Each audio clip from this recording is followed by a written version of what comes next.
What up, what's up, on Big Bongo TV? It's another beautiful time. Na kama Dawiz, when you hear this voice unajua kisha happen uko town. Sasa habari ambazo zina trend kinoma huko mitandaoni ni story ambazo zinamhusu Wema Sepetu bwana. Kama mnavyojua juskati bwana, Wema alitangaza kufiwa na mbwa wake mpendwa, nikimaanisha Manunu.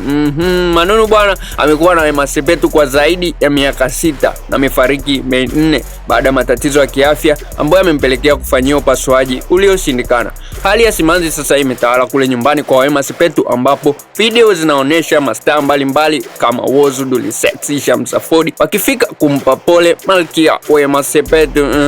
Picha za watu wengi wakiwa wamekaa kwenye jamvi, huku picha ya Manunu ikiwa imekaa katikati imezua sasa gumzo, ikionyesha jinsi mnyama huyo alivyokuwa sehemu ya familia ya Wema Sepetu bwana.